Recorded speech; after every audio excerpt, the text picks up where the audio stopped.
निश्चित तौर पर जिस तरीके से ये सारी बातें हो रही हैं, बहुत स्पष्ट आ रहा है कि इसकी प्रकरण की गंभीरता से जांच होनी चाहिए।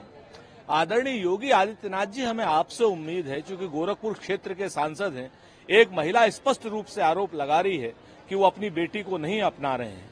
क्या ऐसे चरित्रहीन लोगों को आप लोग टिकट देते हैं? क्या ऐसे चरित्रहीन लोग गोरखपुर का प्रतिनिधित्व करेंगे? क्या ऐसे चरित्रहीन लोग जहां पर महंत बाबा गोरखनाथ की गद्दी है वहां का प्रतिनिधित्व करेंगे? क्या भारतीय जनता पार्टी की ये रीति नीति है? इस सारी बातों की गंभीरता से जांच होनी चाहिए और उस महिला के लगाए हुए आरोपों पर स्पष्टता होनी चाहिए और भारतीय जनता पार्टी बताए कि रवि किशन से उन्होंने क्या पूछा है और क्या जांच की है और क्या सत्यता है।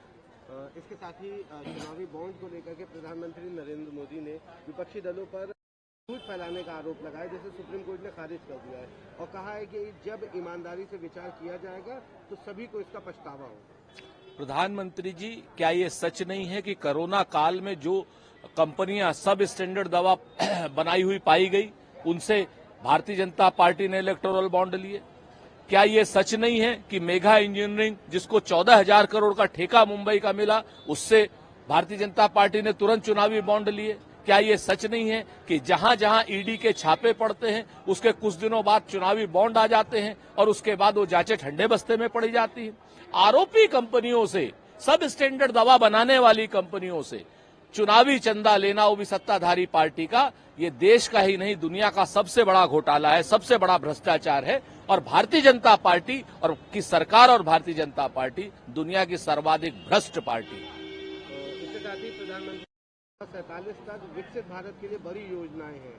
मैं जब कहता हूं कि मेरे पास बड़ी योजनाएं हैं तो किसी को डरना नहीं चाहिए। भारतीय जनता पार्टी और नरेंद्र मोदी जी या तो इतिहास की बातें करेंगे या भविष्य की बातें करेंगे। वर्तमान का नाश करके भारतीय जनता पार्टी और नरेंद्र मोदी जी भविष्य की बातें कर रहे हैं। अरे भाई, जिसका वर्तमान अच्छा नहीं होगा उसका भविष्य कैसे अच्छा होगा?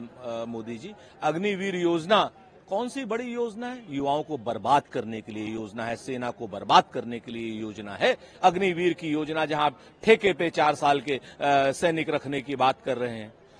हिंदुस्तान दुनिया के सबसे बड़े आबादी में से है, वहां के बच्चों को रोजगार नहीं मिल रहा, पेपर लीक की योजना है आपकी महंगाई बढ़ाने की योजना है आपकी, जो है चीन को 4,000 किलोमीटर की भूमि आपने जो है अतिक्रमण करने दी, ये योजनाएं हैं आपकी योजनाएं सिर्फ और सिर्फ लफ्फाजी के सिवा कुछ नहीं। आपकी योजना तो 2 करोड़ रोजगार देने की भी थी, आपकी योजना तो किसानों को एमएसपी की गारंटी करने की भी थी, आपकी योजना तो किसान की आय दुगनी करने की थी, लेकिन नाश और सर्वनाश करने के लिए किसान का खर्च और कर्ज आपने 4 गुना कर दिया। आपकी योजनाओं पर कोई विश्वास नहीं करेगा।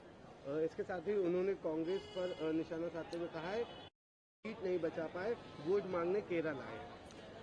प्रधानमंत्री जी, आपको शायद इतिहास की जानकारी नहीं है। पहला चुनाव आप मात्र 1900 वोटों से जीते थे मणिनगर से, आपको याद हो। अटल बिहारी वाजपेयी जी 7-7, 8-8, 9-9, 10-10 चुनाव हारते थे।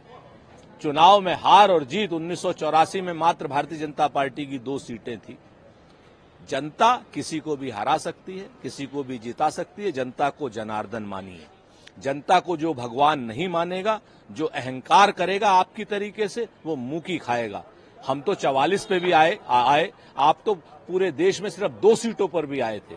जनता ने जब आपको 2 सीटों पर रखा और हमें 44 पर रखा, तो इस बार आपको कितनी सीटों पर रखेगी, ये देखने वाली बात है। अहंकार रावण का भी नहीं रहा, आपका क्या रहेगा? कल आखिरी जी की संयुक्त रैली होगी गाजियाबाद में, और इसी के साथ साथ सहारनपुर में प्रियंका गांधी जी भी जो है रैली निकालेंगे।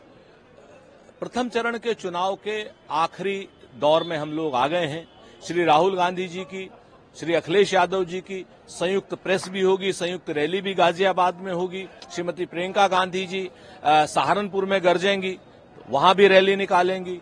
बाकी हमारे अखिलेश यादव जी जो है इंडिया अलायंस के, वो कई जगहों पर जा रहे हैं। पीलीभीत से उन्होंने शुरुआत की, बिजनौर, मुजफ्फरनगर, मेरठ, सब जगह पे हम रैली की भीड़ को देख करके कह सकते हैं कि भारतीय जनता पार्टी का पश्चिम उत्तर प्रदेश से सूपड़ा साफ होने जा रहा है। आज अखिलेश यादव मैनपुरी में है, डिम्पल यादव का आज नामांकन होना है। निश्चित तौर पर उन्हें डिम्पल यादव जी को बहुत बहुत शुभकामनाएं।